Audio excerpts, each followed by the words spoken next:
Bonjour à tout le monde et bienvenue dans un nouvel épisode du podcast d'Anywhere Uni. Ce soir, je suis très content d'être avec un invité où on va parler de plusieurs programmes. On est sur une école bien connue en France, l'ESSEC. Et alors, voilà, on va pouvoir vraiment couvrir tous les programmes de premier cycle ensemble ce soir au niveau de l'ESSEC. Donc, bonsoir Johan, comment vas-tu? Bonsoir, bonsoir Alban, je vais très bien. Bonsoir également à toutes les personnes qui sont connectées. Merci. Alors, merci beaucoup de nous consacrer un petit peu de ton temps. On a chaque année beaucoup d'étudiants qui s'intéressent, alors je dirais de manière générale, à des programmes un peu BBA, business en premier cycle. Et la France, je dirais, est pas à la traîne de ce type de programme. Et dans les figures de proue en France, évidemment, les SEC est bien implanté dans le décor depuis longtemps. Donc, on est vraiment ravis de pouvoir échanger. Alors, John, si tu peux te présenter peut-être un petit peu pour notre audience avant qu'on démarre. Oui, bien sûr. Donc, je m'appelle Joël Van Gogh. Je suis responsable recrutement sur tout l'ensemble des bachelors de l'ESSEC Business School. Donc, je suis dans l'école depuis à peu près 4 ans et donc je recrute les étudiants sur l'Europe. Et j'ai également auparavant recruté sur le Moyen-Orient, les États-Unis également et l'Amérique latine pour l'ESSEC. Super, donc ouais, t'as fait un bon tour du monde Exactement. avec alors, comment est-ce que en quelques mots, tu décrirais l'ESSEC? Est-ce que c'est une business school? Est-ce que c'est plus que ça? Comment est-ce que c'est quoi comme type d'institution? Oui, donc en effet, les SEC Business School aujourd'hui, c'est bien plus que ça. C'est une école qui a su en fait, à travers les âges et à travers les différentes décennies, s'adapter aux évolutions du monde, aux évolutions numériques, surtout à la partie transition écologique également, ce qui est très important aujourd'hui de nos jours pour les entreprises et également pour les individus.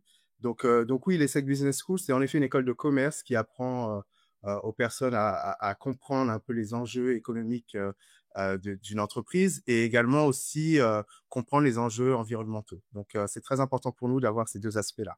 Ok, c'est intéressant de voir ouais, que les aspects environnementaux soient à ce point-là au cœur de l'ADN, j'imagine, de l'ESSEC. Et alors, comment est-ce que tu peux, pour repositionner un peu ça par rapport à notre audience qui n'est pas toujours basée en France, euh, à l'origine, l'ESSEC, c'est une grande école, donc ça veut dire qu'il n'y avait pas de programme de premier cycle. Comment est-ce que les choses se sont faites historiquement? Comment est-ce que l'ESSEC se place maintenant par rapport à ça? Tout à fait. Donc, l'ESSEC Business School, à l'origine, donc création en 1907 de l'ESSEC Business School. À l'origine, en effet, l'école avait uniquement ce qu'on appelle aujourd'hui le programme Grande École. Donc, qui était un programme qui est toujours un programme. Donc, après les 2 années d'école de préparatoire, les étudiants passent le concours BCE et en fonction de leur classement, sont affectés dans une des écoles de commerce.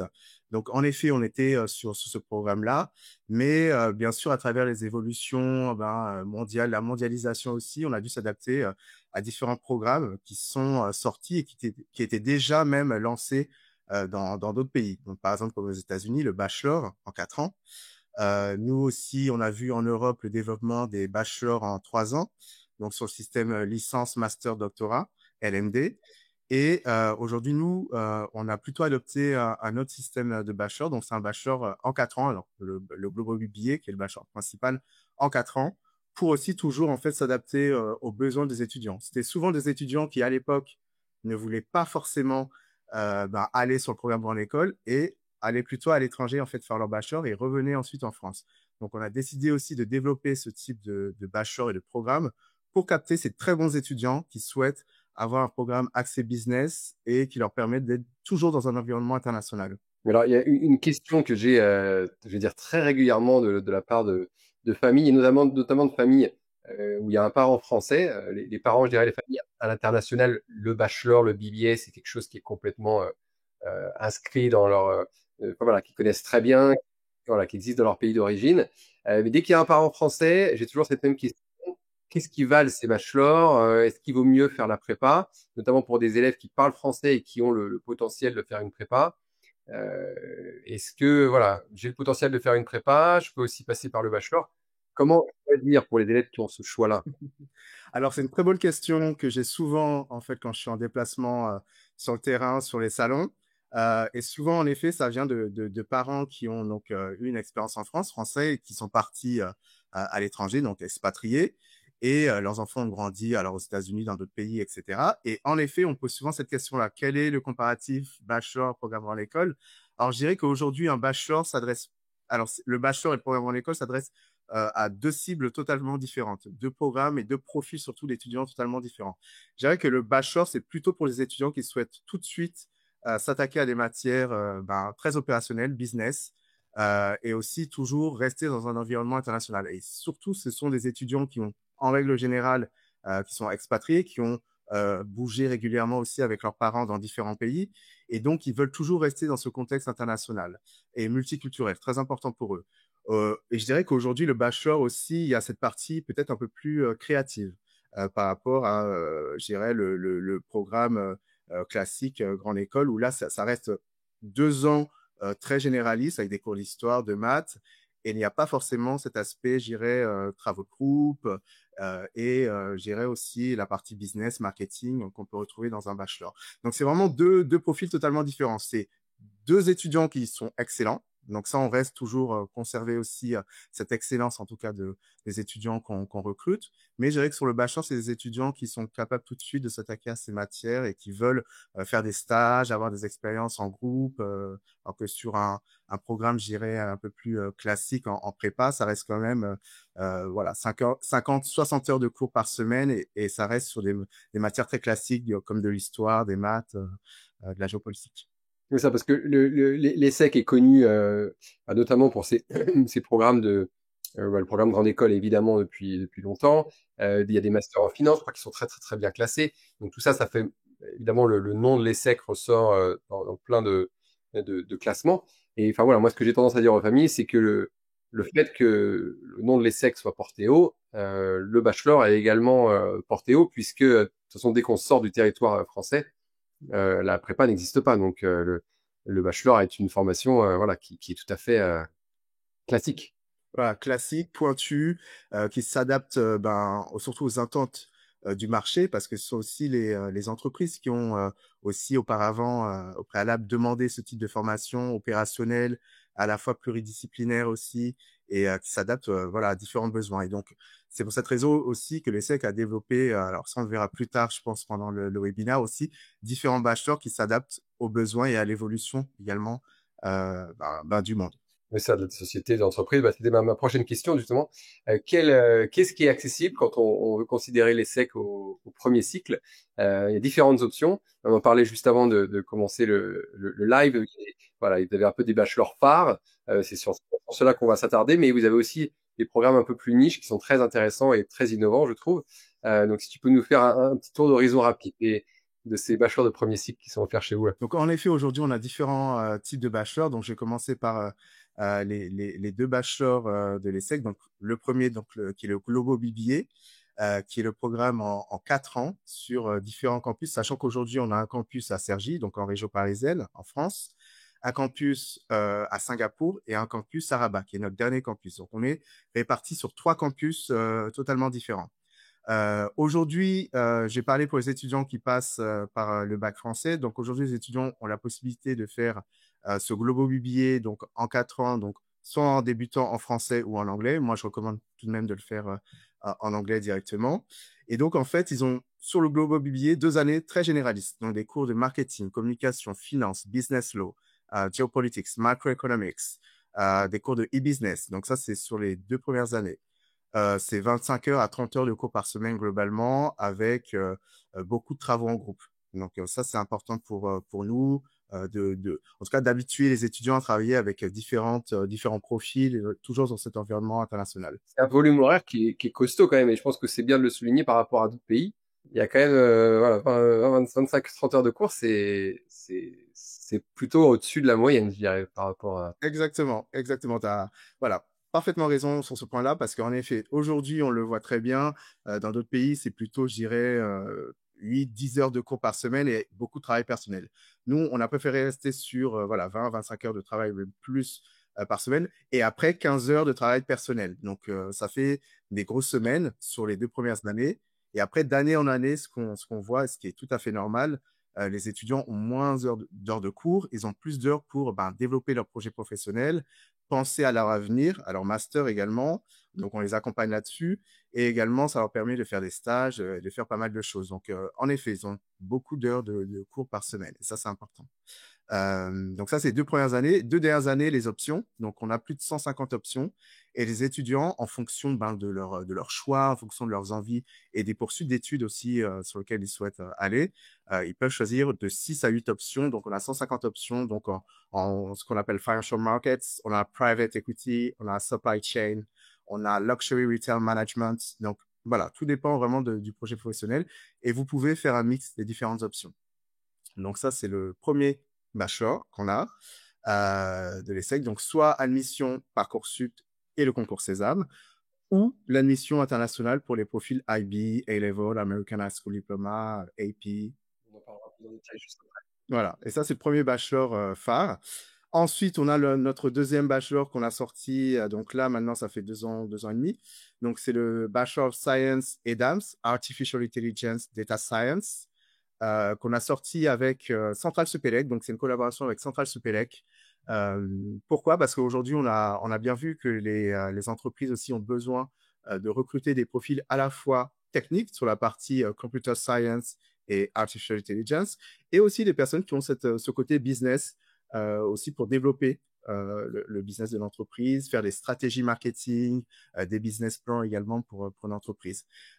Et donc, en effet, on a développé ce bachelor qui est toujours sur 4 ans.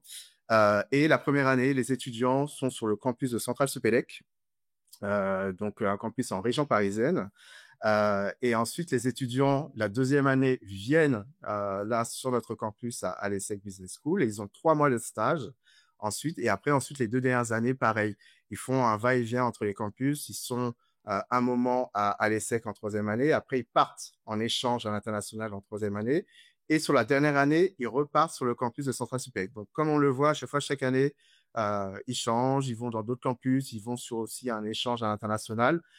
Et ça, c'est important également de les exposer à notre environnement. Et celui-là, il est en français, anglais, les deux? Il est entièrement dispensé en anglais, tout à fait, oui. Entièrement dispensé en anglais. Par rapport, en effet, au BBA, où là, le BBA, les étudiants qui passent par Parcoursup Sésame peuvent choisir de le commencer soit en français, soit en anglais. Ils terminent tous le Global BBA. On peut le faire tout en français tout du long ou tout le monde se retrouve un peu avec de l'anglais à la fin? On peut le faire, en effet, tout en français. Après, en général, nos étudiants commencent en français, mais sur les 2 dernières années, il y a des options qui sont en anglais. Donc, ils peuvent mixer, en fait, français-anglais. Et ensuite, par contre, le bachelor EDAMS avec Centrale Supélec, lui, il est entièrement en anglais dès la première année. Et juste, là, c'était très clair, tu as bien précisé sur le parcours sur les 4 années, sur ce deuxième bachelor. Sur le Global BBA, c'est comment ça se passe? C'est chaque étudiant choisit s'il veut passer un moment à Rabat, Singapour, en France, ou est-ce qu'il y a aussi des cycles où tout le monde suit un parcours particulier? Très bonne question, en fait. Donc, sur les premières années, en fait, pendant le processus de sélection, alors que ça soit sur Parcoursup et que ça soit sur l'admission internationale, les étudiants devront, en fait, sélectionner leur première année de campus. Donc, soit Cergy, région parisienne, soit Rabat ou soit Singapour. Donc, et aussi préciser, alors, pour ceux qui passent par Parcoursup Sésame, ils devront préciser soit si c'est en français ou en anglais qu'ils le font. Alors, voilà, donc ça, c'est important. Par contre, sur l'admission internationale, c'est automatiquement en anglais, le programme. Donc, IB Student et AP, A-Level, American High School Diploma. C'est uniquement en anglais. Et donc ensuite, donc ça, c'est les 2 premières années. Donc, ils commencent par exemple sur le campus de Cergy. Deuxième année, ils peuvent encore rester sur le campus de Cergy ou tout dépend en fait de leur note et de leur ranking en fait à l'ESSEC. Ils peuvent faire soit 6 mois encore à Cergy, 6 mois à Singapour, ou 6 mois toujours à Cergy, 6 mois à Rabat. Donc, ils peuvent en fait découper l'année comme ça et aller sur un campus différent. Ça, c'est la deuxième année. Troisième et quatrième année, là, ils ont 3 grandes options. Soit 6 mois d'échange dans l'un de nos campus partenaires. On a à peu près aujourd'hui 188 écoles partenaires réparties dans le monde, aux États-Unis. Voilà, on a énormément d'écoles partout, vraiment dans le monde. Et ils peuvent aller en Amérique latine, ils peuvent aller aux États-Unis, ils peuvent aller à King's College, par exemple. Donc, on a énormément de partenariats. Donc, ils font 6 mois et ensuite, après le reste du temps, ils reviennent à l'ESSEC. Donc, 6 mois en échange dans l'un de nos partenaires et ils reviennent à l'ESSEC. Et après, ils ont toujours 6 mois de stage. Pareil, s'ils font 1 an d'échange ou 1 an de double diplôme, ils font 1 an de double diplôme et ils reviennent ensuite après à l'ESSEC et ils ont toujours 6 mois de stage. Ou la troisième option qui est très plébiscitée par les étudiants, c'est le système d'alternance. Donc, on a à peu près 30% des étudiants sur les 2 dernières années qui vont sur l'alternance. Donc, ils font 1 an en entreprise pendant les 2 dernières années, 1 an à l'ESSEC et 6 mois toujours en échange. Ah, super, ça, donc il y a vraiment pas mal de entre le stage et l'alternance possible. Il y a vraiment possibilité de construire son expérience professionnelle, voilà, pendant le bachelor. Tout à fait, à la carte. Et c'est vraiment, je pense, la force et la valeur en fait de l'ESSEC, c'est-à-dire la flexibilité des programmes, sélectionner ses options, sélectionner son choix de campus. Et si vous posez la question en fait à nos étudiants à la fin du programme, chacun aura en fait une expérience totalement différente parce qu'il aura eu un choix d'options, un choix de campus différent. Mais ça, entre les échanges, les options, les stages. Exactement. Ok. Et donc, en dehors de ces deux grands programmes phares, juste parce que voilà, c'est intéressant et on entend parler aussi, il y a quoi d'autre comme programme de bachelor un peu plus niche et à quel type d'étudiants est-ce qu'il s'adresse? Oui, tout à fait. Donc, on a différents programmes. On a par exemple le programme EPTA qui s'adresse, alors lui, c'est aux sportifs de haut niveau, donc SHN. Donc, pour les sportifs qui ont, en général, on le voit très bien, ils n'ont pas forcément le temps d'allier à la fois les cours et à la fois la pratique de leur activité sportive. Et donc, c'est un programme qui est en 3 ans où là, donc ils auront 180 crédits ECTS, donc ça, très important à la fin. C'est un programme qui est reconnu. Et c'est une collaboration, pareil, avec en fait différents partenaires. On a Centrale Supélec, on a bien sûr l'ESSEC, on a Sciences Po également, qui fait partie aussi de ce partenariat-là. Et donc, les étudiants peuvent aller déjà sur différents campus, donc en présentiel, parce que sachant que 80% de leurs cours sont en distanciel, donc online, ils ont tout de même les 20% où ils peuvent, là, cette fois-ci, aller sur l'un des campus, Centrale Supélec, l'ESSEC, en fonction de leur choix et surtout de leur proximité par rapport à leur lieu d'activité sportive. Donc, pareil, un programme pluridisciplinaire avec des cours en management, marketing, et des stages aussi possibles pendant les différentes années. Par exemple, en première année, il y a 1 mois de stage qui est aussi possible. Donc voilà, c'est un programme qui permet vraiment aux étudiants d'allier leur activité sportive et toujours avoir un programme d'excellence et qualitatif. Voilà, et pas de mettre de côté en fait cet aspect académique euh, dans leur cursus. Donc, c'est vraiment des étudiants athlètes au niveau national dans leur sport, quoi, on va dire, en termes de... Exactement, qui sont inscrits d'ailleurs sur le registre, en effet, sportif de haut niveau. Ça, c'est important. Donc, soit des espoirs également, SHN, mais oui, ils doivent avoir une lettre précisant qu'ils sont bien inscrits en tant que sportifs de haut niveau. Et donc, voilà. Ils ont cette partie-là qui est assez intéressante, qui leur permet toujours de conserver une excellence académique, mais toujours être aussi capable de toujours faire leur activité sportive. Et donc, il y a aussi un programme qui s'appelle ACT, c'est ça, ACT? Tout à fait. Donc ça, c'est un programme qui est axé acte sur la transition écologique également pour les étudiants qui s'intéressent à toutes ces problématiques sur les enjeux sociétaux, économiques. Donc là, il y aura une partie un peu plus sur la partie sciences humaines. Donc ça, c'est important ce programme-là. Ce qui se différencie par rapport à d'autres programmes, c'est que là, en fait, il y a un socle sur la partie sciences humaines. Donc il y a des cours sur la biodiversité, il y a des cours sur les sciences humaines. Comment ces sciences humaines et la biodiversité peuvent impacter également les stratégies de développement d'une entreprise en France ou à l'international. Donc, ils ont vraiment cette partie qui est, je dirais, très différente par rapport à nos bachelors, que ce soit le BBA, le BSc et DAMS. Et ils ont beaucoup d'études de cas également. Voilà, ils collaborent aussi avec les collectivités territoriales. Il y a par exemple des étudiants aussi qui font leur stage au Sénat, qui font des stages dans tout ce qui est RSE également pour les entreprises. Là, j'ai parlé récemment avec une étudiante qui faisait son stage, je crois, chez AXA, sur la partie RSE. Donc, voilà, c'est des secteurs qui sont en plein boom et qui recrutent également. Donc, très important. Pareil, on s'est adapté aux entreprises et surtout à ce qu'elles demandent. Donc, des responsables RSE, des responsables des développements durables également. Donc, voilà, je dirais que les poursuites d'études sur ce bachelor sont aussi voilà, assez généralistes, mais axés sur la partie RSE. Donc, c'est toujours un bachelor qui est en 3 ans aussi. Et notre première promotion devrait normalement, je crois, sortir cette année. Et le bachelor EPTA et ACT, c'est en français les deux? Alors, le Bachelor Act, en effet, et EPTA sont en français. Donc, ça, important aussi. Le Bachelor EPTA, entièrement dispensé en français. Donc, oui, il faut, ça, c'est un point à regarder. C'est pas tous les étudiants qui peuvent aussi suivre ce programme-là. Il y a un dernier petit programme à Rabat qui s'appelle IPBA, c'est ça? Tout à fait, International Program Business Administration, qui est cette fois-ci, c'est un master en fait intégré, c'est-à-dire que sur la partie bachelor, en fait, les étudiants ont donc 3 ans, donc c'est 180 crédits ECTS. C'est un bachelor qu'on a créé avec CY également. Donc CY est aussi partenaire sur ce bachelor-là. Pourquoi il a été créé? C'est un bachelor qui a été créé pour répondre aux besoins en fait sur le continent africain. En fait, avoir des leaders, des personnes qui comprennent l'environnement économique, politique sur le continent africain et vraiment d'avoir des cours axés là-dessus. Donc toujours aux business. Donc 2 premières années, le programme est très généraliste. Donc ils auront des cours de marketing, management, économie, droit. Finance également. Donc ça, c'est sur les 2 premières années. Et ensuite, la 3e année du programme, ce programme-là, IPBA, les étudiants auront 2 choix. Soit aller sur la L3 en finance, voilà, ou la L3 en International Business. Donc, à la fin de la 3e année, ils auront ce choix de se spécialiser dans l'une des 2 branches, finance ou International Business. Et donc, c'est un programme en collaboration avec l'université CY. Par contre, le programme est reconnu par le ministère marocain. L'université TY, c'est Cergy ou c'est au Sergi, tout Maroc? à fait, oui. Oui, oui, excuse-moi. Excuse-moi, c'est le nouveau nom. En effet, l'université CY, c'est l'université de Cergy. Je voyais le logo dans ma tête, donc ça doit être. Oui, en effet.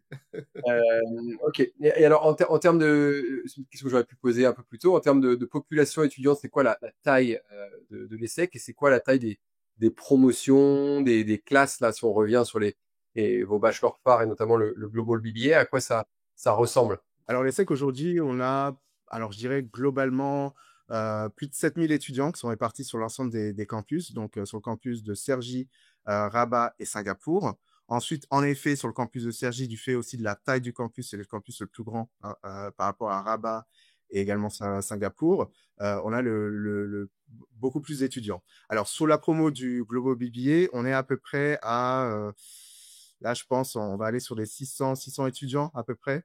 Voilà, entre 550 et 600 étudiants globalement sur le Global BBA. Alors, sur la première année, c'est-à-dire tous les étudiants en première année, Singapour, Rabat et Cergy, sur la première année de BBA, ils sont 600. D'accord.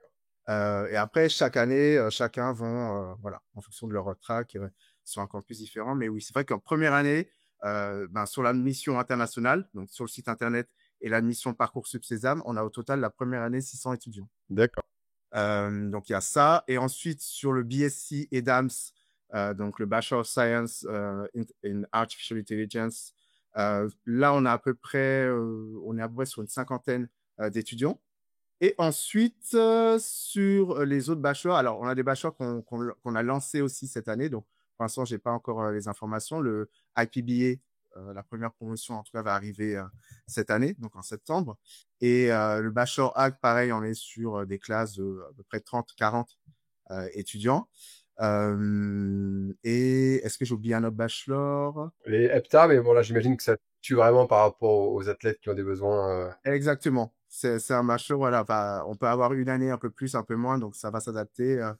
Voilà, en fonction des demandes et surtout de ce qui se passe actuellement. Par exemple, je sais qu'avec les JO l'année dernière, on a eu pas mal de demandes sur ce programme-là, et parce qu'il avait été annoncé aussi un peu partout. Donc, Il a été annoncé au bon moment, ouais. au bon moment. Exactement. Ok, super. Et en termes de nationalité, est-ce que c'est majoritairement français? D'où viennent les élèves sur le bachelor? Alors, c'est vraiment une bonne question parce que je sais que j'ai eu, par exemple, cette question cette semaine. J'ai eu un étudiant qui est venu de Turquie, voilà, d'Istanbul, visiter le campus. Et en effet, il voulait absolument être dans un environnement international. Donc oui, en effet, on a plus de 100 nationalités. C'est pas que des étudiants français. On a des étudiants qui viennent des États-Unis, pas mal des États-Unis, du Canada, quelques-uns d'Amérique latine. C'est toujours en croissance sur, on va dire, cette partie-là. Beaucoup sur l'Europe, en effet, aussi. Il y a beaucoup d'étudiants qui sont voilà, de l'Europe, Afrique également et Asie. Donc vraiment partout, partout dans le monde. On n'a pas forcément une nationalité au top, etc. Voilà, c'est beaucoup de diversité en effet sur les différents programmes sur lesquels on recrute, que ce soit le Global BBA ou même le BSc et Dance. Donc voilà, nos étudiants viennent vraiment de partout. Voilà, du Moyen-Orient aussi. Oui, Dubaï, on a des étudiants de Dubaï, Jordanie. Une question, on va transitionner vers la partie admission, candidature.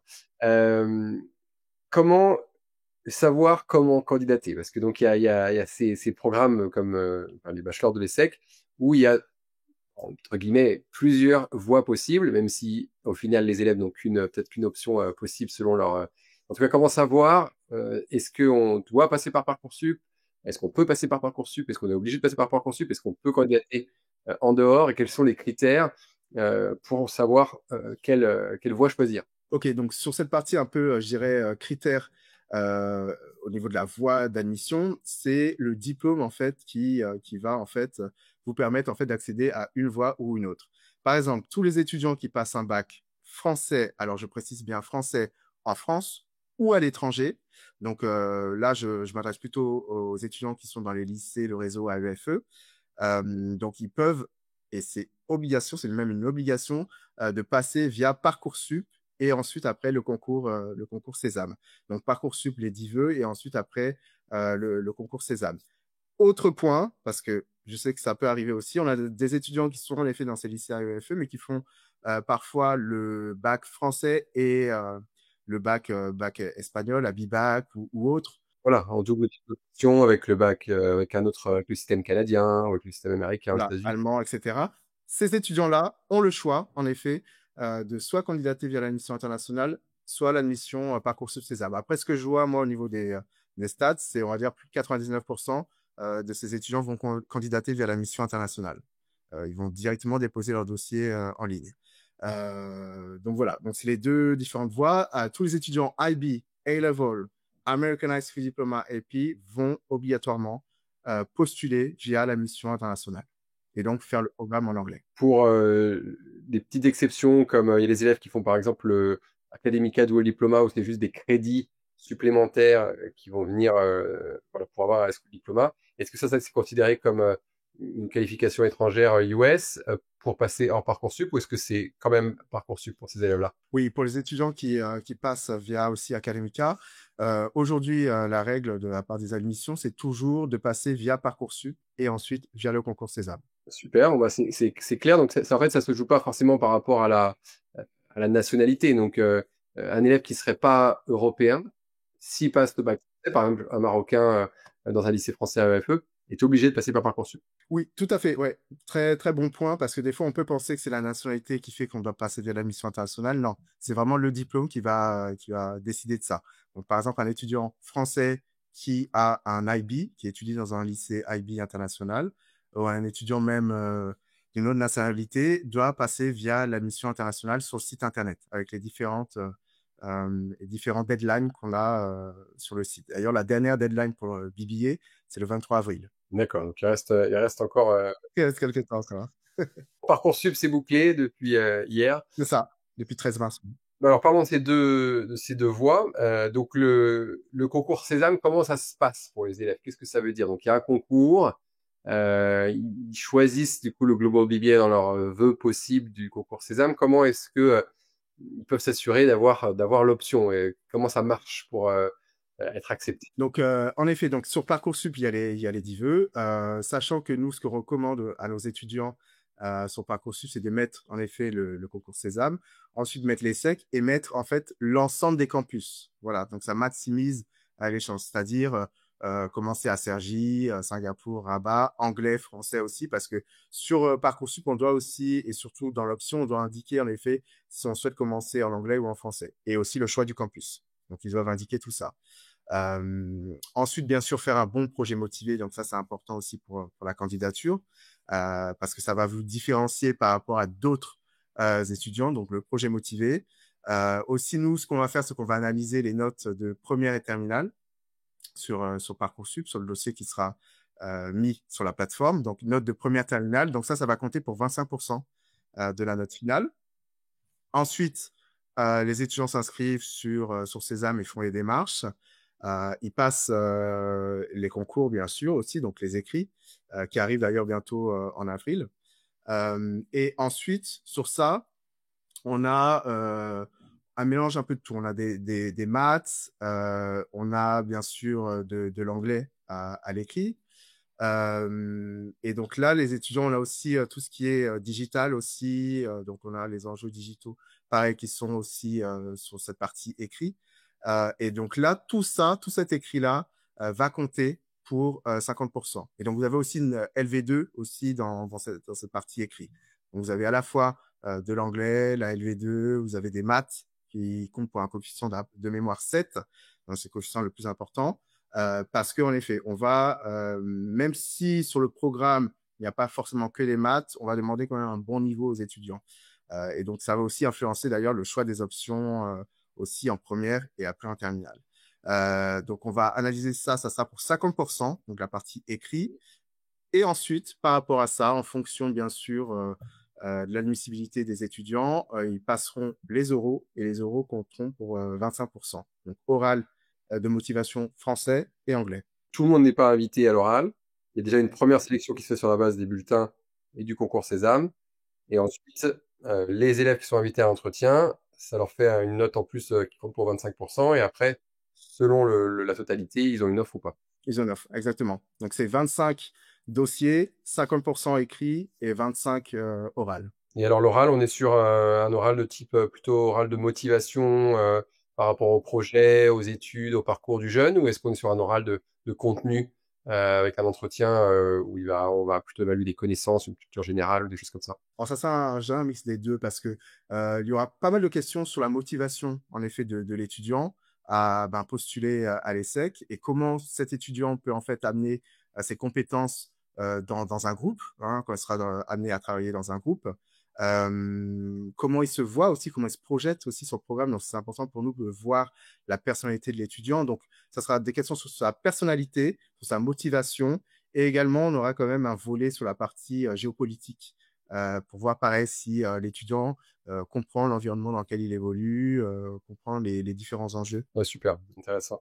Et alors, au niveau du niveau d'anglais, est-ce qu'il est évalué via le concours Sésame ou est-ce qu'il faut, pour quand on veut accéder à un programme tout en anglais, prouver d'un niveau d'anglais validé via un test type TOEFL, IELTS, avec un niveau spécifique? Alors, les étudiants donc qui ont un bac français vont en effet devoir être évalués via directement Parcoursup et ensuite le concours Sésame. Parce que nous, on va voir ça directement sur les notes. Déjà, c'est les notes sur le bulletin de l'étudiant, donc première terminale. Ensuite, on va le voir sur l'écrit et on va le voir aussi à l'oral.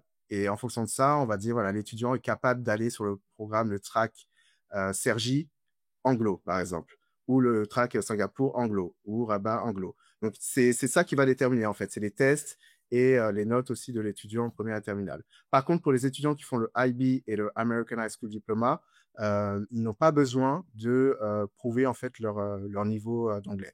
Si le lycée, si les années high school ont été faits en anglais, le niveau est validé automatiquement. Tout à fait. Ok. Alors, tu parlais du choix des spécialités. Est-ce qu'il y a des choix de spécialités un peu obligatoires? Est-ce qu'il faut garder, dans le système français, ce serait l'aspect maths, par exemple, jusqu'en terminale, ou il faut avoir aspect maths première, maths complémentaire en terminale?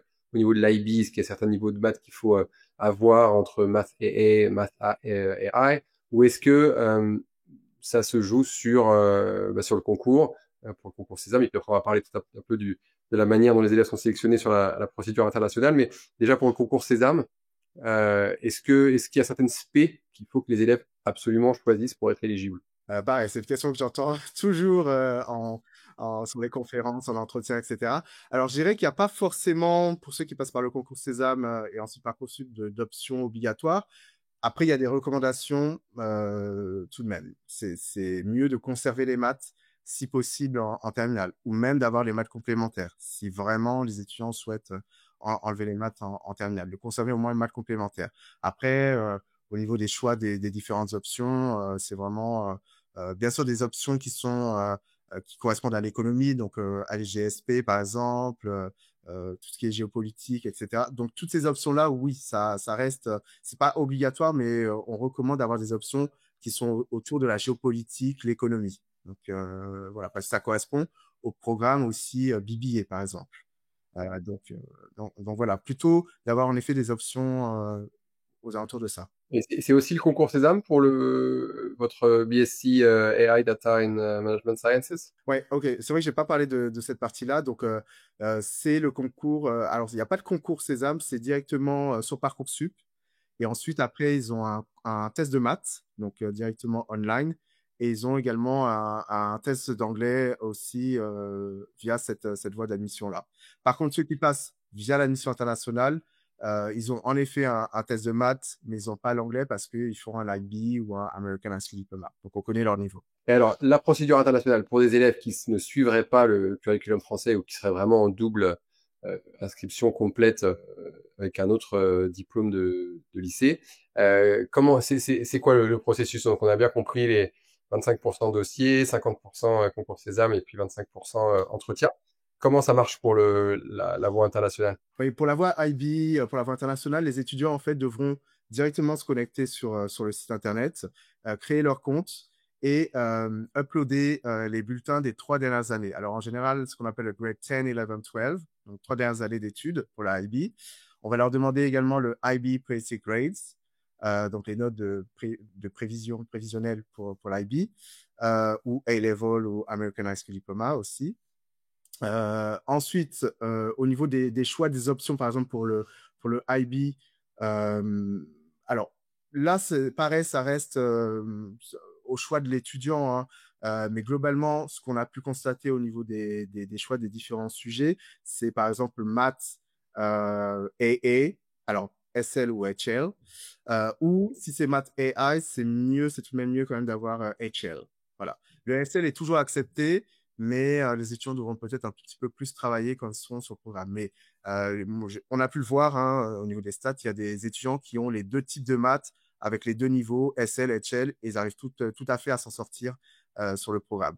Après, ils peuvent prendre business, computer science et d'autres matières, donc pareil. Là-dessus, on est assez large, on n'a pas d'obligation. On leur dit pas absolument d'avoir les maths. Par contre, pour le BSc EDAMS, qui est plus un programme orienté tout de même, voilà, maths, très matheux, c'est mieux d'avoir les maths AA, HL. Voilà. Au niveau du dossier, pour revenir sur le dossier, donc on va demander les notes 10, 11, 12, le CV en anglais. On va demander également 2 lettres, alors pas 2 lettres de recommandation, mais 2 adresses email de professeurs référents. Donc vraiment des personnes dans le domaine académique. Et ensuite, on va leur envoyer directement un questionnaire et ils devront répondre à quelques questions. Donc ça, c'est optionnel pour les étudiants. Et ensuite, ils vont devoir répondre à deux essais en ligne directement. Donc pourquoi vous souhaitez postuler à l'ESSEC et ensuite quelles sont vos valeurs dans la vie. Donc des questions très simples, très directes sur une page à chaque fois. Et voilà. Donc ça, c'est globalement le dossier pour les étudiants qui souhaitent postuler sur le BBA Admission Internationale ou également pour le BSc EDAMS Admission Internationale. Ensuite, juste après ça, il y a pour le BBA, le Global BBA, il y a un entretien. Donc, on fait déjà une première sélection sur le dossier, ensuite, après, entretien. En distanciel, bien sûr. Donc, pas besoin de prendre un billet d'avion pour venir juste sur Paris. C'est déjà arrivé, voilà, c'est déjà arrivé, voilà, qu'un étudiant vienne, mais et donc là, c'est un entretien globalement de 25 minutes, grand maximum, pour un peu comprendre la démarche de l'étudiant, comprendre pourquoi vous souhaitez postuler chez nous. Est-ce que votre personnalité elle va s'adapter facilement aussi à l'environnement multiculturel de l'ESSEC? Qu'est-ce que vous souhaitez également développer à l'ESSEC? Parce que on peut le comprendre qu'un étudiant n'est pas forcément de projet, donc il peut être honnête en disant que aujourd'hui je n'ai pas de projet, mais je souhaite acquérir des compétences en business pour ensuite comprendre un peu mieux le monde dans lequel j'évolue. Donc, tout est explicable. Il faut juste savoir défendre ses idées, en fait, à l'oral. Donc, 25 minutes en anglais. C'est très clair. Une question, enfin, en tout cas, au niveau des deux procédures d'admission. Un élément dont on n'a pas parlé, ce sont les tuition fees, les frais de scolarité. Comment est-ce que ça marche? Est-ce que c'est différent selon les campus? Est-ce que c'est différent selon les nationalités? Si on est français, si on a un passeport européen, international, est-ce que c'est pareil pour tout le monde? Est-ce qu'il y a des systèmes de bourses potentiellement qui peuvent être recherchés? Comment est-ce que ça fonctionne, les frais de scolarité à l'ESSEC? Alors, en effet, il y a différents frais de scolarité. Je vais arrondir sur les deux, que ce soit sur le BBA, sur le EDAMS également, le BSc EDAMS. Sur le BBA, alors pour les Européens, on est sur 16 500 euros par an, avec également à la fin du processus de recrutement, pour ceux qui passent vers la mission internationale, des bourses qui peuvent aller de l'ordre de 25 jusqu'à 25% en fait de bourses. Donc ça reste très intéressant aussi, mais ce sont des bourses qui sont accordées automatiquement aux étudiants en fonction, bien sûr, de leur niveau académique et de comment, on va dire, l'entretien s'est déroulé également pendant les 25 minutes. Donc ça sera, voilà, globalement 25, 30%, ça dépend. Donc ça, c'est le premier point. Et ensuite, après, pour la partie BSc et DAMS, pareil, en arrondissant, que ça soit sur la partie Europe ou non EU, arrondissez à 20 000 euros par an. Ça, c'est pour EU. Tout à fait. Et les internationals, c'est un peu plus cher. Alors, j'ai inversé. Sur la partie international, on est sur de l'ordre de 20 000. Et sur la partie EU, plutôt, on est sur 18 000. On a déjà fait un bon tour. Ah oui, au niveau du logement, comment ça se passe sur ces trois campus? Est-ce qu'il y a des logements garantis, obligatoires, optionnels? Comment ça se passe? Tout à fait, tout à fait. Donc, on a, que ça soit sur le campus de Singapour, alors, pas sur le campus de Singapour, mais sur le campus de Cergy, on a 4 résidences étudiantes. Donc, ces résidences étudiantes, en fait, sont aux alentours du campus. On a la résidence du Parc, qui est globalement, elle est à 1 minute à pied. Donc, il n'y a pas de raison d'être en retard le matin. Et donc, ça s'appelle la résidence du Parc. C'est pour les étudiants internationaux. Donc, on va dire qu'on a, oui, globalement, tous nos étudiants internationaux qui sont dans cette résidence-là. On a plus de 1000 lits dans cette résidence et les étudiants peuvent, en effet, juste après avoir confirmé leur inscription, ils reçoivent un lien automatiquement et peuvent être affectés dans cette résidence-là. Après, on a 3 autres résidences qui sont un peu plus loin, à 10 minutes à pied, 15 minutes, 20 minutes, mais ça reste des résidences de l'ESSEC, donc c'est pas un partenaire. Donc ça, c'est important. Donc, on gère vraiment nos propres résidences. Et c'est pour ça que d'ailleurs, les tarifs aussi, c'est de environ 600 euros par mois pour les résidences étudiantes. Pour les études.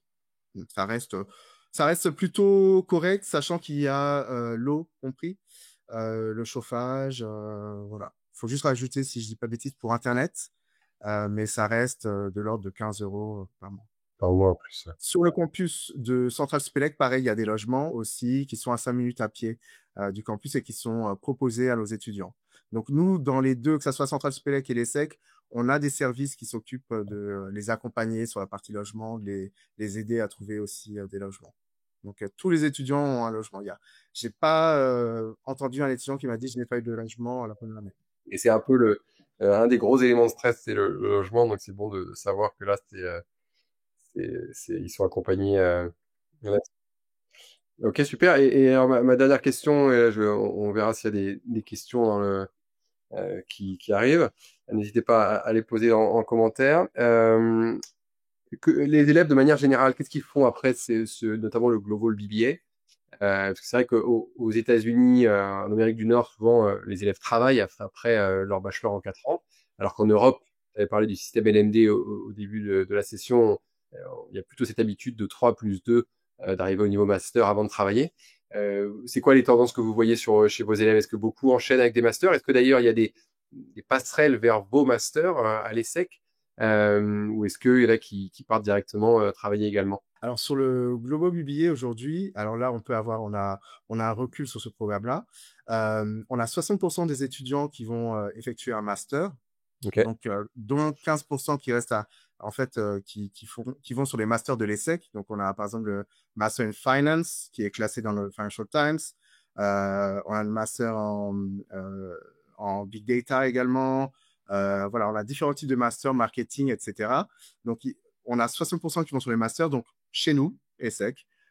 beaucoup qui vont à l'IE, LSI, LBS, dans d'autres écoles, Bocconi et autres, et 40% qui travaillent. Et dans ces 40%, on a quand même 10% qui créent leur entreprise. Donc, on a beaucoup d'entrepreneurs également à la suite, en tout cas, des 4 années d'études, parce que le programme aussi donne cette partie aussi. Il y a des cours d'entrepreneuriat, il y a des cours où on crée des business plans, on crée des stratégies de marketing pour les entreprises. On se met vraiment dans la peau d'un entrepreneur, donc ils ont des business games sur l'ensemble du parcours académique. Donc oui, on a beaucoup d'entrepreneurs qui créent une entreprise et on a bien sûr un incubateur qui peut les accompagner, alors soit à rencontrer des investisseurs, soit même aussi sur la partie business plan, leur donner des conseils sur leur stratégie. Donc oui, on a cette partie entrepreneur. Ok, ouais, super, qu'il y ait un incubateur, ça fait vraiment une différence et c'est beau, hein, d'être 10% des élèves qui sortent du Global Mobilier, qui lancent leur entreprise. Ça montre qu'il y a, voilà, c'est sympa comme dynamique parce que ça veut dire que ça doit être des cohortes qui doivent être en ébullition en termes d'idées, d'innovation. Tout à fait, tout à fait. Ouais. Là, je vois bien, que ce soit sur le BBA ou même le BSc Adams. Là, récemment, il y a un étudiant qui a lancé, d'ailleurs, qui est en train de lancer son entreprise. Et pourtant, c'est un étudiant qui est que uniquement en 2e année du BSc Adams. Donc, il a déjà ce projet entrepreneuriat, bien sûr, axé Artificial Intelligence, mais il veut tout de suite lancer son entreprise. Donc, l'ESSEC, d'ailleurs, est en train de l'aider et de l'accompagner sur ça. Il a reçu une bourse mardi. Donc, ouais, ils sont très accompagnés. Ouais, non, c'est super, super motivant de voir ce genre de dynamique. Super, bon, écoute, on a fait un bon tour. Je pense qu'on a été clair. À force de faire ces entretiens, j'arrive à peu près à, à toucher à toutes les thématiques. Et donc, c'est vrai que ça limite les questions. Euh, Est-ce qu'il y a quelque chose dont on n'a pas parlé, que tu aimerais partager euh, avec notre audience ou d'un conseil ou Oui, bien sûr. Alors, moi, je dirais que, voilà, pour être à l'ESSEC, en tout cas, les profils qu'on voit sur le campus pendant les entretiens, quand on fait des conférences, des salons, c'est vraiment des étudiants qui ont soif d'apprendre. Ça, je ressens très bien quand quand je les ai au téléphone juste avant qu'ils arrivent à l'ESSEC. Ils ont une soif d'apprendre, une soif également d'être dans des environnements internationaux, toujours multiculturels. C'est important pour eux, pour leur développement personnel, et des étudiants qui sont capables aussi de travailler en équipe et d'apporter, voilà, des idées novatrices, et qui n'ont pas peur également de l'échec. Donc ça, c'est important. Et pareil, on en parle aussi pour les entrepreneurs. L'échec, ça peut faire partie, en tout cas, du parcours d'un entrepreneur, et les étudiants arrivent très bien à gérer cette partie-là. En tout cas, sont en tout cas armés à l'ESSEC à contrer en tout cas cette partie, et à rebondir aussi. Donc, on apprend aussi la gestion des émotions, parce que dans le travail, dans une entreprise ou autre, il y a ce qu'on appelle les hard skills, et il y a aussi les soft skills. Donc, c'est aussi comprendre, on a qui en face de nous, comprendre l'environnement dans lequel on évolue et gérer ses émotions. Et je pense que c'est important aussi, en tant qu'école de commerce, d'apporter en fait ces compétences aux étudiants pour qu'ils deviennent en fait les leaders de demain. Donc oui, on est capable en tout cas de les accompagner sur ces différentes parties-là. Donc n'hésitez pas à postuler. si vous êtes retrouvé dans cette description que Johan vient de nous donner, faut pas hésiter à aller regarder les différentes options de bachelor et puis toutes les multitudes de spécialités qui sont offertes au sein du Global BBA et ne pas hésiter à candidater. Merci beaucoup à toi. Merci beaucoup et je te souhaite une très bonne soirée. Merci beaucoup, à bientôt et puis à tout le monde, je vous dis au revoir et à bientôt pour un prochain épisode du live d'Anywhere Uni.